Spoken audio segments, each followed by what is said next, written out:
se retrouve pour une nouvelle vidéo livresque et il s'agit cette fois de mon bilan avis lecture, première partie du Pumpkin Autumn Challenge 2022. Oui, j'ai pile poil un an de retard dans mes avis lecture. Mais encore une fois, comme je vous le dis souvent en vidéo, j'ai la chance de garder en mémoire les ressentis des livres, la plume, l'histoire, les personnages, ce que j'ai aimé ou pas aimé.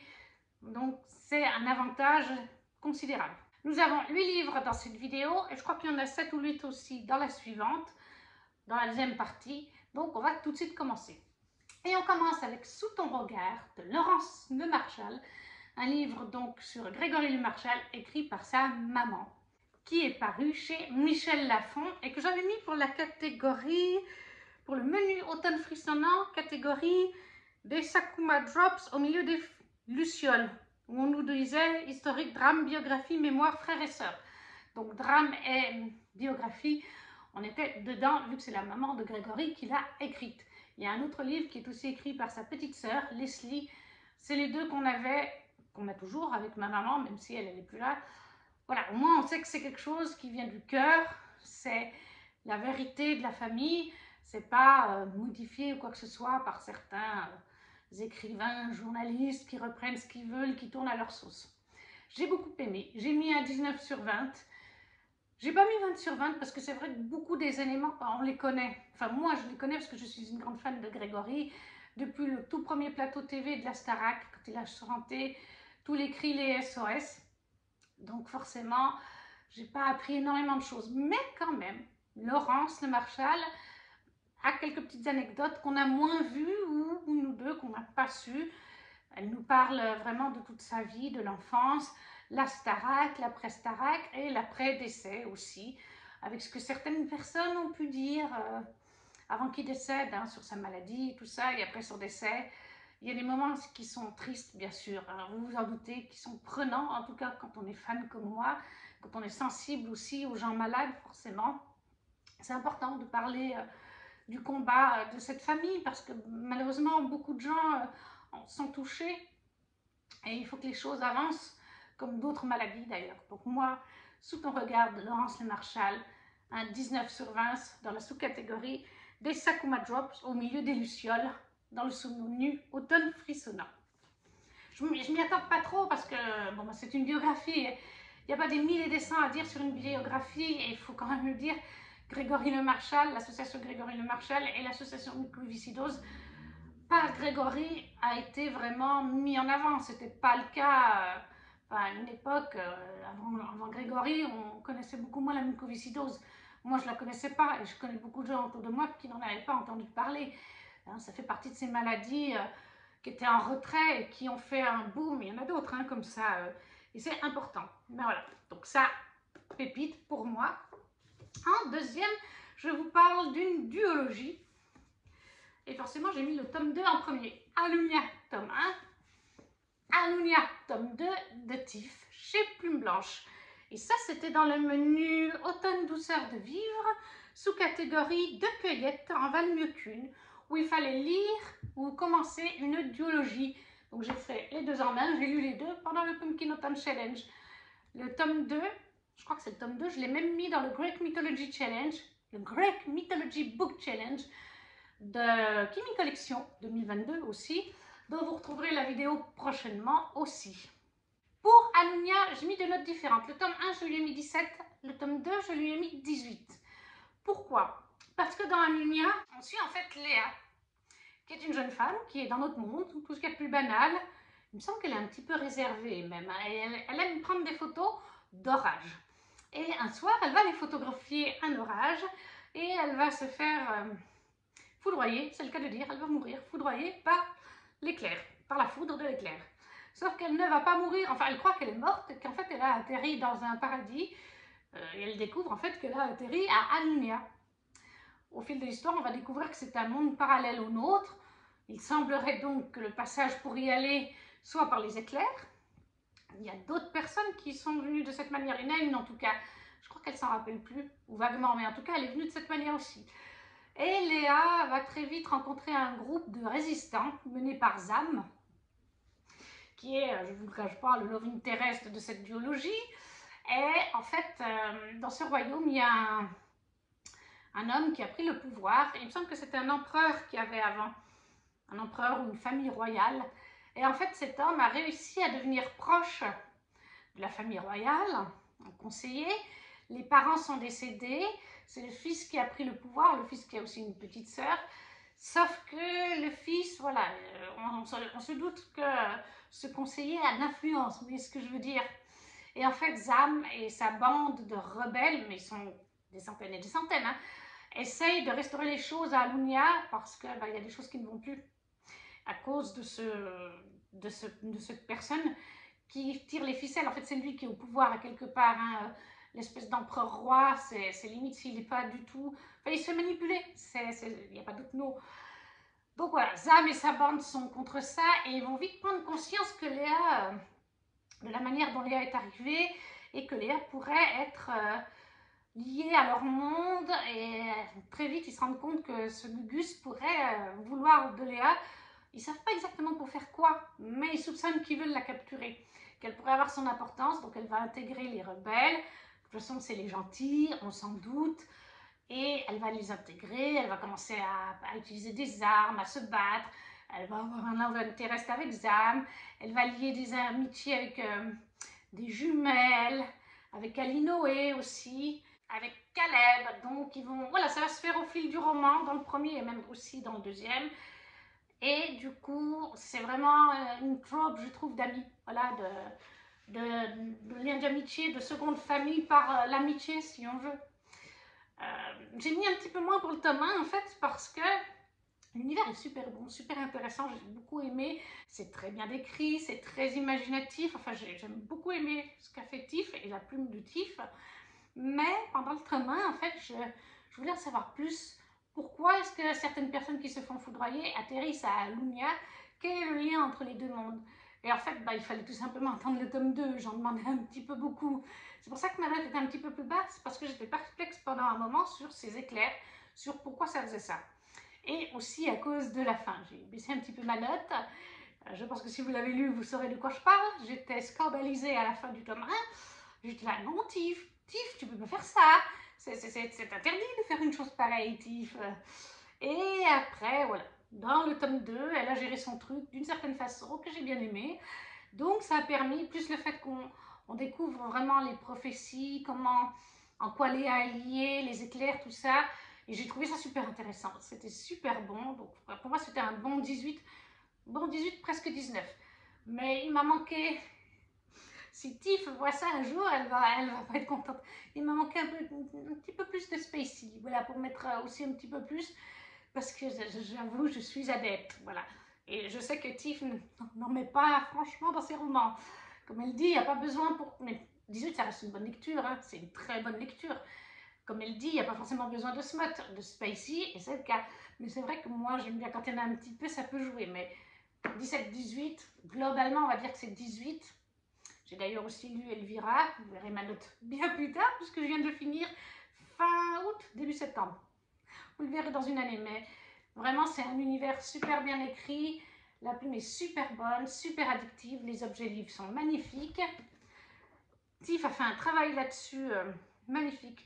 Chaque en-tête de chapitre a une image différente dans chacun des romans. Je vous en montre 2 ou 3 par roman. Parce que Tiff, en plus, eh bien, son travail de base, c'est illustratrice. Et à côté de ça, eh bien, elle a lancé l'écriture avec Alunia, avec Elvira. Là, elle va faire le chant des voiles en campagne Ulule. J'attends que les précommandes ouvrent. Je crois que la campagne Ulule commence dans 2 jours, là. J'ai gardé des sous spécialement pour ça. Donc voilà, mais à la base, elle est illustratrice. Et elle s'est mise du coup, enfin, elle écrit depuis déjà plusieurs années, mais elle commence à être publiée. Elle nous a même fait, comme elle est illustratrice, tous les personnages de la saga principale, et les personnages principaux, je veux dire. Donc voilà. 17 pour le tome 1 d'Alunia, 18 pour le tome 2 de Tiff, chez Plume Blanche, pour la catégorie les 2 citrouilles en valent mieux qu'une, menu automne, douceur de vivre.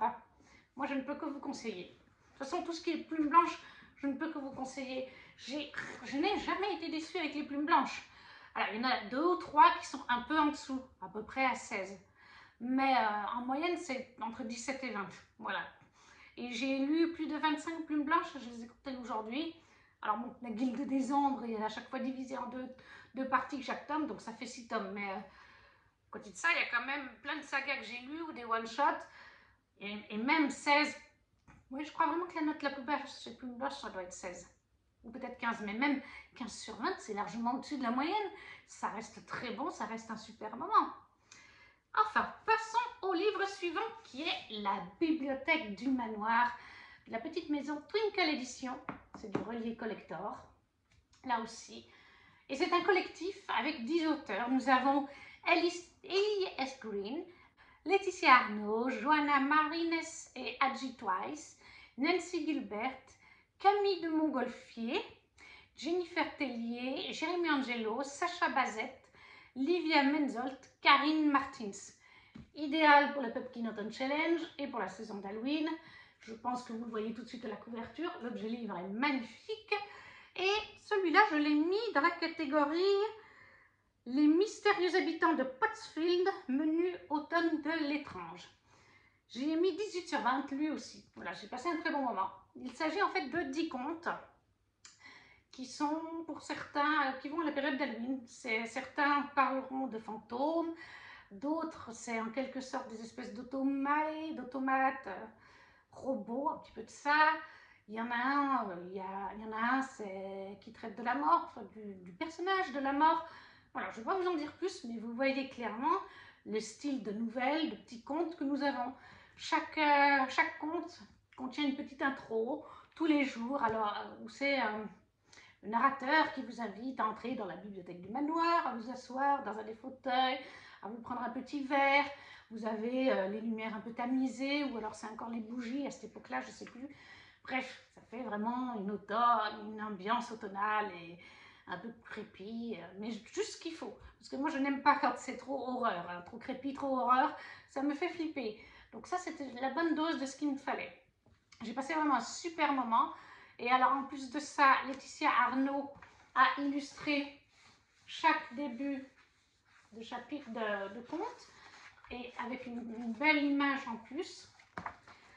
Je vous en montre peut-être une autre. Voilà, la fabrique mécanique. Voilà, là on est sur un conte justement avec des espèces d'automates, automae, un peu poupée, oui, enfin voilà, un peu robot dans ce genre-là.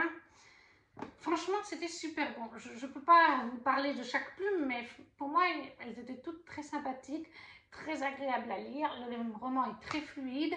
C'est vraiment idéal parce qu'elles font une 50aine de pages. Et puis encore, hein, il y en a 10. Et le roman fait 499 pages. Hein. C'est ça? Ouais, ça doit être 499 pages. Donc, vous divisez par 10. Ouais, vous êtes à peu près sur une 50aine de pages, quelque chose comme ça. Il y en a certains qui sont un petit peu plus longs, il y en a qui sont un petit peu plus courts. Mais c'était vraiment super addictif. Chaque soir, j'ai lu un petit conte avant Halloween jusqu'au 31 octobre. Et puis en plus de ça, sur le Instagram de la maison d'édition, et ça se trouve toujours parce que c'était fait en post Insta, chaque jour, il y a une LC. Et chaque jour dans la LC, dans le post, il parlait de l'auteur ou l'autrice et il mettait une playlist que l'autrice ou l'auteur avait en recommandation pour lire son conte. Alors des fois il y avait 2-3 musiques, des fois il n'y en avait qu'une, mais du coup c'est idéal, vous mettez la petite chanson qui est recommandée ou les petites chansons sur YouTube en fond sonore, tout en écoutant, tout en lisant votre conte, avec votre petite bougie, votre petit plaid, votre petit chocolat chaud, votre thé, et vous êtes vraiment totalement dedans. Moi j'ai vraiment adoré, comme je vous dis, c'était juste ce qu'il fallait au niveau de la période, parce que vraiment si c'est trop flippant, c'est sans moi, hein. J'ai pas envie de faire des cauchemars la nuit. Et puis il y a des fois des petits questionnements à se poser sur certains contes, justement sur celui par exemple avec les espèces d'automates, tout ça. On peut se poser des questions, pourquoi on fait ça, qu'est-ce que ça amène, et puis la conclusion.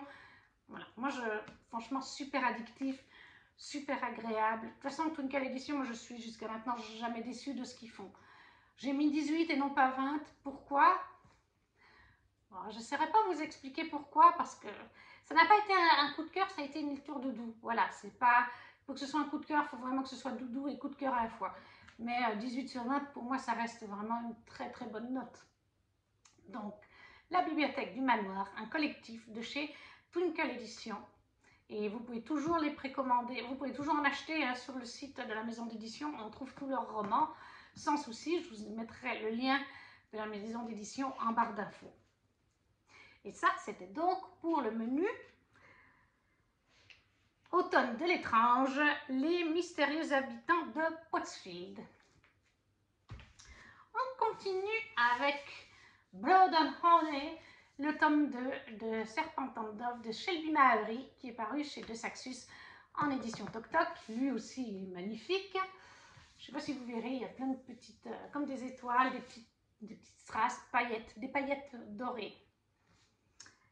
Et ce roman, je l'ai donc mis, que je cherche dans le menu Automne de l'étrange, sous-catégorie soit vent, rêve, cendre et néant, soit nuit, noir, âme et souhait. Voilà, c'était pour le côté sorcière, tout simplement, puisque dans ce roman, pour vous parler du tome 1, on est dans une histoire de sorcières et de chasse aux sorcières. Ça s'inspire de la France. Vraiment, il paraît qu'en anglais, les noms de lieux, de villes, villages, de personnages sont vraiment en français. Il y a quelques petites expressions, je crois, aussi en français. Ça, je suis moins sûre. Mais les noms de lieux, c'est vraiment... il y a vraiment Amandine, il y a vraiment Beauchesne, Césarine. Le personnage s'appelle vraiment Lou le Blanc, etc. Voilà, donc on va suivre Lou le Blanc, qui est une jeune sorcière. Sa meilleure amie Coco, qui est elle aussi une sorcière, elle fuit quelque chose. Elle fuit des sorcières depuis 1 an ou 2, il me semble, et elle n'utilise plus ses pouvoirs pour pas que les sorcières les trouvent et pour pas que les chasseurs de sorcières les trouvent, car dans ce récit, on a des chasseurs de sorcières, ce sont toujours des hommes, qui sont formés à l'art de la guerre du chasseur, forcément, par l'église et l'archevêque, il me semble que c'est lui, hein, l'archevêque. Et tout ce petit monde est dirigé par un chef de ville, la famille, je ne sais plus comment il s'appelle maintenant. Tout ce que je sais, c'est qu'un des fils va s'allier avec notre petit groupe. Mais du coup, oui, les chasseurs chassent les sorcières, et dans ce roman, les sorcières, quand elles utilisent leur pouvoir, il y a une odeur, un goût dans l'air qui reste. Et c'est aussi pour ça que Lou et Coco n'utilisent plus leur magie, ou très peu, pour justement pas qu'on puisse les déceler à cette odeur, à ce goût qu'on peut avoir sur la langue suite à la magie. Sauf que un jour, eh bien, il va y avoir un petit souci, et Red et Lou vont avoir une sorte de conflit qui va finir en public. Ils ne savent pas que c'est une sorcière, hein. C'est juste qu'ils vont avoir un conflit. Et ils vont finir en public devant une salle de théâtre, en train de se disputer. Et les choses que Red dit à Lou, et dans la position qu'ils sont, c'est Red qui est mal barré, sauf si l'archevêque annonce « Oui, mais ils sont fiancés, ils vont se marier ». Et dans ce cas-là, la position qu'ils avaient, la dispute et les mots qu'ils avaient mutuellement font que Red, parce que c'est le chef, le capitaine, je crois, en plus des chasseurs, de la garde, font que ça va passer. Mais s'ils ne se connaissent pas, que c'est des parfaits étrangers, les gens vont dire le capitaine des chasseurs, il n'a pas une bonne attitude, les chasseurs, ils n'ont pas les bonnes attitudes. Donc l'archevêque va leur proposer le mariage. Et au début, Lou, elle va se dire je vais épouser un chasseur de sorcières, je suis une sorcière et puis je le déteste. Et puis ensuite, elle va se dire mais si j'épouse le chasseur de sorcières, eh bien les sorcières qui me pourchassent depuis une année, elles vont moins oser approcher, puisque chasseurs de sorcières, ils vont les reconnaître, elles utilisent leur magie, ces autres sorcières. Donc, si elles viennent m'attraper, eh bien, il pourra les attraper avec ses collègues et les tuer, les mettre sur le bûcher, et moi, je serai tranquille, protégée dans l'église, puisque les chasseurs de sorciers vivent dans l'église, et les alentours ont une sorte de monastère lié à l'église. C'est un pari, mais ça fonctionne plutôt bien. Une partie du roman. Et bien sûr, vous imaginez bien, ils vont être mariés, donc ils vont apprendre à se connaître. Rapidement, Red va avoir des soupçons sur Coco. Il va lui dire, ton amie, c'est une sorcière. Mais il ne va pas avoir de soupçons sur Lou, parce qu'elle n'utilise pas trop sa magie. Et Lou va essayer de lui faire comprendre, oui, mais est-ce que tu es sûre que les sorcières, c'est vraiment le mal absolu? Toutes les sorcières, non, il y en a, c'est des mauvaises. Il y en a une, elle est clairement très mauvaise. Je ne vous dirai pas qui, mais il y en a une qui est très mauvaise. Là, Lou, elle est totalement d'accord, mais elle dit toutes les sorcières ne sont peut-être pas mauvaises, Red. Et puis, est-ce que vous êtes sûr que vous êtes tous bien? Enfin, voilà, Lou va mettre des idées dans la tête de Red pour essayer de faire un petit peu changer de camp. Est-ce que ça ne fonctionne pas? Est-ce que la romance se crée vraiment entre eux? Ça, je ne vous le dirai pas. Mais là, on est dans le tome 2. Et j'ai un petit peu été déçue du tome 2. C'est pour ça que je lui ai mis 18 sur 20, alors que le tome 1, j'avais mis 20 sur 20. Le tome 2 m'a un peu perdue. Clairement, je pense que vous vous en doutez quand même, on est sur une romance entre Lou et Red. Et la manière dont elle évolue dans le tome 2, je sais pas, ça passait moins, j'étais moins convaincue. Je n'ai pas retrouvé la magie, j'ai envie de dire, du premier tome, les concernant les personnages eux-mêmes, pas juste leur romance, hein, même eux, je les ai trouvés, j'ai trouvé parfois que c'était long, ça m'a un peu perdue, voilà, ça m'a pas convaincue et transcendée comme le tome 1. Ça ne veut pas dire que c'était mauvais, 18 ça reste une très bonne lecture, le texte reste toujours aussi addictif, ça passe toujours aussi vite, on a toujours envie de savoir la suite, l'univers est toujours aussi bien construit, les personnages sont intéressants, c'est juste que nos deux protagonistes principaux, leur évolution, c'était pas ce que j'espérais, et ils n'arrêtaient pas par moments de se chercher, de se retrouver, mais de s'éloigner, enfin, parce que chacun se pose des questions suite à la fin du tome 1, surtout Red. Et voilà, du coup, bon, spoiler alert, j'ai déjà lu le tome 3, j'ai préféré le tome 3, donc c'est dans l'ordre de favoris, c'est 1, 3, 2, littéralement. Mais voilà, ça reste quand même un bon moment, mais comme disent certaines personnes qui avaient déjà lu ce tome 2 avant que je le lise, en fait, ils souffrent, c'est des fois le cas avec un tome 2, ça souffre quand il y a une trilogie, le tome 2 souffre, c'est un peu le milieu entre les deux, le début du roman qui est super, waouh, et la fin qui va être waouh avec le tome 3, et le deuxième va un petit peu être un petit peu comme ça, mitigé. C'est un petit peu le cas, mais ça reste une très bonne lecture, hein, sur dit au passage, 18 sur 20, si tous les livres pouvaient être à ce niveau-là, ça serait parfait. Mais voilà, il faut le signaler, ça évolue pas comme je pensais, mais ça va mieux dans le tome 3. Donc, Serpent and Dove, le tome 2, Blood and Honey de Shelby Mahurin chez De Saxus en relié, 18 sur 20 pour soit vent, rêve, cendre et néant, soit nuit, noire, âme et souhait, dans le menu Automne de l'étrange. On continue toujours avec une lecture d'automne et d'Halloween avec L'Empire du Vampire de Jack Christophe en édition collector, toujours chez De Saxus, magnifique édition.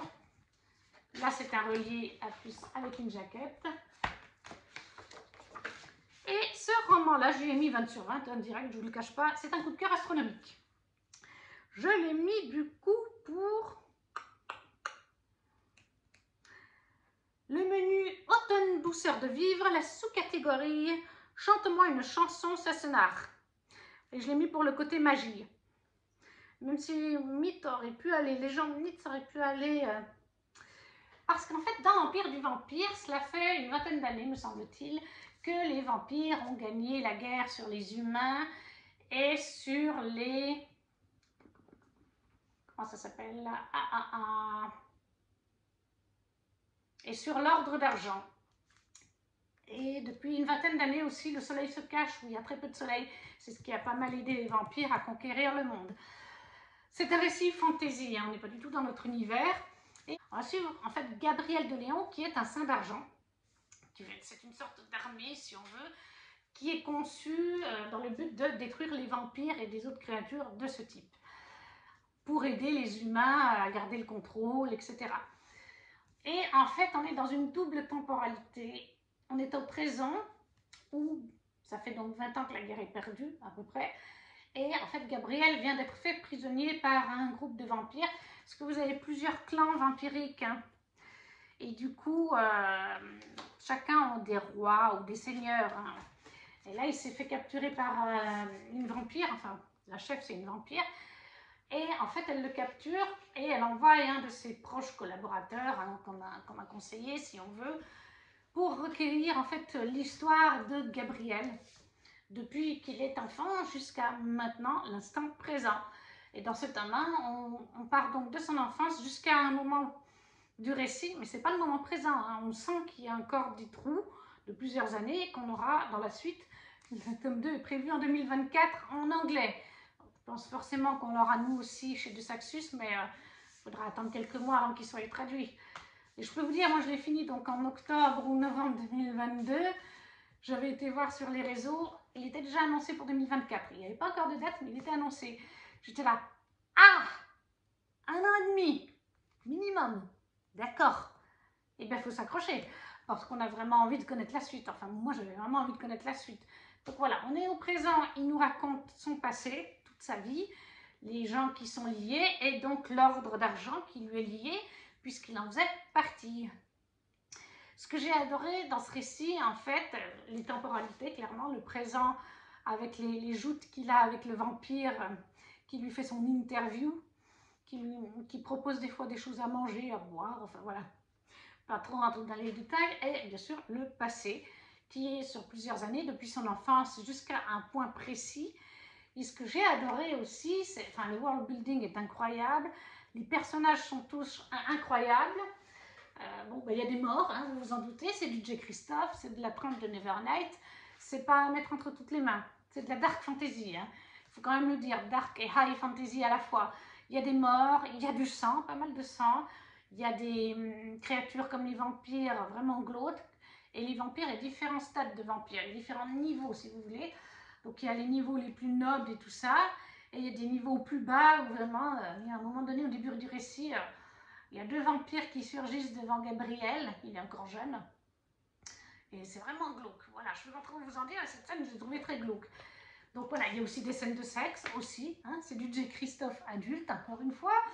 Donc voilà, je n'aimais pas le sexe, la violence, le sang, les vampires, enfin c'est pas pour vous, dans ce cas-là, vaut mieux passer son chemin. Sinon, bonjour Thor, il y a Thor qui vient faire coucou.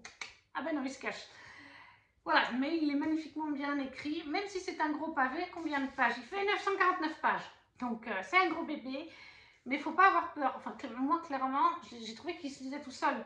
Je ne voyais pas les pages se tourner, il est super addictif, la plume de J. Christophe est super bonne. Pour moi, c'est son meilleur roman, je le mets même devant Nevernight. La trilogie, c'est pour vous dire à quel point je l'ai aimé. Les personnages sont super intéressants, et alors j'ai adoré... parce que l'ordre d'argent, en fait, c'est des croyants en Dieu, notre Dieu. On est dans un univers totalement fantasy inventé, mais il y a notre Dieu là-dedans. Il y a notre Dieu et certains événements bibliques qui sont vraiment... Par exemple, il me semble qu'il y a Jésus. Bah oui, c'est ça. Puisque il y a un événement... Enfin oui, il me semble qu'il y a Jésus. Puisqu'il y a un truc qui est lié à Jésus. Enfin voilà, mais il y a tout un aspect biblique et ça reprend en fait notre religion, enfin la religion qu'on connaît biblique. Et c'est super bon. Ça reprend aussi un événement biblique qu'on a vu ailleurs, dans un autre roman. Mais j'en dirai pas plus. Voilà, parce que je ne veux pas spoiler. Mais quand j'ai vu, je l'ai pas vu venir en plus cet événement biblique-là, qui a fait le sujet d'un autre roman d'un autre auteur, j'ai vraiment pas vu venir. Et en fait, quand on en est arrivé à ça, j'étais là, ah, comment on se retrouve Monsieur J. Christophe pense pareil qu'à cet autre auteur, ou comment ça fonctionne? J'ai trouvé ça super bon, voilà. Mais je ne veux pas en dire plus. Il y a beaucoup d'événements dans la Bible, donc voilà, il y a beaucoup d'auteurs qui reprennent des éléments de la Bible. Donc je pense que je ne vous spoil pas vraiment de quoi je parle. Mais moi j'adorais ce côté-là, j'étais là, ah ouais d'accord, ça c'est bien trouvé, ça me rappelle quelque chose. Non franchement, coup de cœur astronomique, je vous le conseille. Et puis la période d'Halloween et d'octobre, c'est vraiment la bonne période pour le lire. Donc l'Empire du Vampire, le tome 1 de J. Christophe chez De Saxus en relié, 20 sur 20, un énorme coup de cœur. Pour le menu automne, douceur de vivre, sous-catégorie, chante-moi une chanson Sassenach. C'est vrai que j'aurais pu mettre aussi Outlander dans cette catégorie. On continue avec l'avant-dernier roman qui est Paulinette de Serena Orwell. Oui, c'est ça. Paru chez Plume Blanche. Je pense que vous voyez, on est dans la thématique. Hein. Nous sommes avec une petite faucheuse, une apprentie faucheuse. Et ça, je l'ai mis du coup dans le menu automne douceur de vivre, sous-catégorie « Il n'y a jamais trop d'épices dans ma pumpkin pie pour enfants et familles ». C'était... Puis transmission, ça aurait totalement joué. C'était un moment doudou. Là, j'ai mis 17. J'ai passé un bon moment. Mais j'ai mis un tout petit peu moins que pour Alunia, par exemple, le tome 2. J'essaye justement de juger, surtout quand c'est une même maison d'édition, si c'est la même note, si c'est le même niveau. Et je l'ai mis plutôt au niveau d'Alunia, tome 1. J'ai mis 17. C'était un super bon moment. C'est une lecture doudou. Même si la couverture fait très Halloween. Alors, je pense que ça se voit, ça fait Halloween, mais ça fait Halloween... pas horreur, ça fait Halloween doudou en fait, parce qu'on voit clairement, et d'ailleurs les enfants peuvent lire ce roman. Je pense qu'il peut convenir à partir de 9-10 ans, je dirais. Peut-être qu'avant, peut-être même que 9 ans, il y a des petites subtilités qui comprendront moins, mais ça peut tout à fait se lire pour un enfant.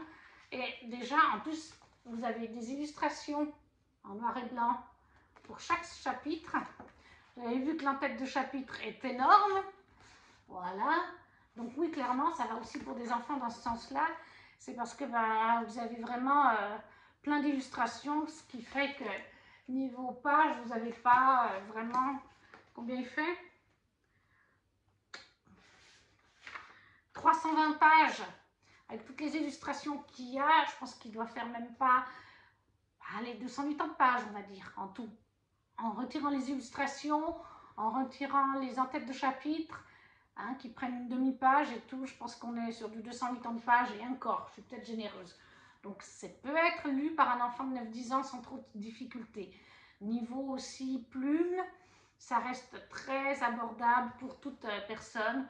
C'est un moment doudou, voilà, c'est un petit truc à lire rigolo à la période d'Halloween, puisqu'on suit Paulinette qui est une apprentie faucheuse. Elle vit avec son papa et sa maman, elle a 6 ans. Elle s'appelle Pauline, mais elle se fait appeler Paulinette. Elle a 6 ans et elle commence son apprentissage de faucheuse. Avant ça, elle était à l'école avec ses copines.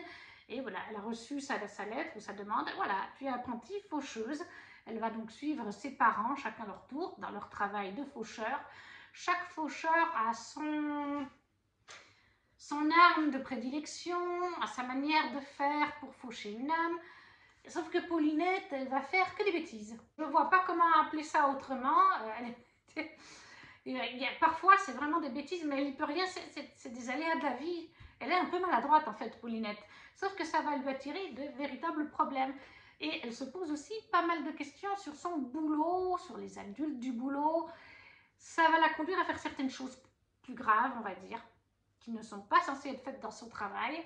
Je ne peux pas vous en dire trop, je ne veux pas vous spoiler, parce que ça se lit tout seul, vous vous en doutez. Mais c'était super agréable, super doudou, super rigolo par moments. D'autres fois, ça vous fait quand même réfléchir, un petit peu aussi. Donc, il y a les deux côtés, réfléchir comme rigolo. Et si vous avez envie d'une lecture, c'est sans prise de tête, en fait. Voilà, c'est un moment cocooning, moi j'appelle ça un moment doudou cocooning, entre deux gros pavés. Moi, c'est ce que j'ai fait et c'était vraiment très agréable. C'était mon premier roman de Serena Howell. Et je crois qu'en 2024, dans le pack Plume Blanche que je me suis précommandé, que j'attends pour fin octobre, début novembre, il me semble bien que Serena Howell a écrit un nouveau roman chez Plume Blanche. Donc j'ai hâte de la découvrir dans un autre style, puisque là, comme je vous dis, on est quand même sur un récit pour toute la famille, jeunesse comme adulte. Donc, mais voilà, 17 sur 10 pour Paulinette, un petit moment cocooning doudou à la période d'Halloween, rigolo, sans prise de tête. Paulinette de Serena Howell chez Plume Blanche, 17 sur 20 pour le menu automne douceur de vivre. Catégorie, il n'y a jamais trop d'épices dans ma pumpkin pie. Et le dernier roman pour cette pile à lire, c'est Les Contes de Vérania de T.J. Klune, paru chez NXM Bookmark. Il y a d'ailleurs un titre, oui, Les Dragons de la Destinée. C'est un tome 2, je ne vais peut-être pas trop vous en parler. Alors, dans quelle catégorie? Je l'ai mis dans le menu automne douceur de vivre, encore une fois. Et oui, en fait, je vous ai fait toute la catégorie automne douceur de vivre dans ce bilan-là. Dans le sous-menu, la maison Changster, pour le côté humour, parce que Les Contes de Vérania, il faut le prendre comme ça. Et ça a été une lecture doudou, coup de cœur, 20 sur 20 encore une fois. Alors c'est vraiment un roman, comme je vous dis, humour. Il faut le prendre au 2e degré, voire au 3e degré. Puisque, entre autres, dans ce récit, vous allez par exemple avoir une licorne les animaux parlent, hein, en tout cas les licornes et les dragons parlent dans ce récit, et vous allez avoir une licorne, Gary, qui est gay. Par exemple, hein, Gary, la licorne gay, qui se prend pour le papa de notre héros, qui est Sam l'Indoctable. À un moment donné, il se prend pour son papa, et il est amoureux d'un dragon, dont je ne sais plus le nom. Et eh bien, le dragon, lui, se prend pour la maman de Gary, enfin, de Sam. Les licornes gays, le dragon gay se prennent pour les parents de Sam, alors que Sam a des parents tout à fait humains. Sam est en fait un jeune garçon qui est en fait l'apprenti magicien du royaume, le magicien qui est un conseiller, un proche du roi du royaume. Et Sam est en train d'être formé pour être le magicien du prince. Je ne sais plus comment s'appelle le prince. Je sais qu'on l'a, il est toujours présent dans ce tome 2, mais je ne sais plus comment il s'appelle. Et en fait, eh bien, Sam est amoureux, depuis qu'il est arrivé pratiquement à la cour, de Ryan Foxhart, qui est le garde par excellence, le chef de garde d'ailleurs, je crois que c'est le chef des gardes, qui est beau comme un dieu. C'est un récit MM, une romance entre hommes, hein. Bien sûr, déjà vous avez un dragon en relation avec une licorne, tous les deux sont hommes, et donc Sam est amoureux de Ryan. Ça va être un mélange de tout, ça va être leur romance, mélangée à de la fantasy, puisqu'on est dans un univers totalement fantasy, mais bourré d'humour, voilà, sans prise de tête, hein. Comme je vous ai déjà dit avec Gary la licorne gay, je crois qu'il fait des cacas multicouleurs, qui plus est. Vous avez un dragon au caractère loufoque, lui aussi. Sam a aussi un caractère assez loufoque, enfin tout le monde a des caractères un petit peu loufoques là-dedans. C'est vraiment du second degré, c'est vraiment à prendre comme ça, c'est une lecture pour vous faire sourire, voilà. Alors c'est des gros pavés, hein. Il fait combien le deuxième tome? 579 pages, donc c'est quand même des gros bébés, mais ça se lit tout seul. La plume de TJ Klune, de toute façon, est toujours super agréable, super fluide, ça se lit toujours tout seul, et là c'est encore le cas, d'autant plus qu'il y a tout ce côté, en fait, où vous vous marrez la moitié du roman, parce que vous avez des scènes complètement rigolotes, cocasses, tout ce que vous voulez, voilà, mais il y a quand même une histoire hein, dessous, il y a quand même toute une histoire dans le tome 1, et là dans le tome 2, c'est les dragons de la destinée. Donc il y a la grand-mère de Sam qui va débarquer au royaume, grand-mère qu'il n'a jamais connue, puisqu'elle a renié sa fille, donc la maman de Sam, quand elle s'est mariée avec son mari, son père. Et du coup, elle arrive avec une prophétie sur des dragons et qui est liée à Sam. Elle arrive aussi avec un Gugus qui est censé être, je ne sais plus comment ça s'appelle dans le récit, mais c'est censé être l'âme sœur de Sam. Sauf que Sam est déjà en couple avec quelqu'un dans le tome 2. Je ne vous dirai pas qui, je ne dis pas si c'est Ryan ou non. Ça, c'est à vous de découvrir dans le tome 1. Mais voilà, donc il est déjà lié à quelqu'un par ce lien magique, mais non, non, grand-mère, elle arrive avec un autre Gugus. Ça ne vaut pas ton autre gars, c'est celui-là qu'il te faut. Tu es le champion, le héros, tu vas aller chercher les dragons. Enfin voilà, mamie impose son truc. Je ne veux pas en dire plus, mais encore une fois, c'était déjà le cas dans le tome 1 et j'ai mis ça en avant encore plus dans le tome 2. Et entre deux, j'ai aussi lu le tome 2 du clan Bennett en 2022. J'ai lu aussi La mer au milieu de la mer, la maison au milieu de la mer sur Ilienne et j'avais déjà lu Sous la porte qui chuchote ou je l'ai lu? Non, j'ai lu juste après Sous la porte qui chuchote, je l'ai lu plus tard. Mais ce que j'ai remarqué avec TJ Klune, c'est que c'est toujours une trope de Found Family. C'est-à-dire que Sam a une famille, sa mère et son père, ils sont que 3, il n'y a pas de frères et sœurs.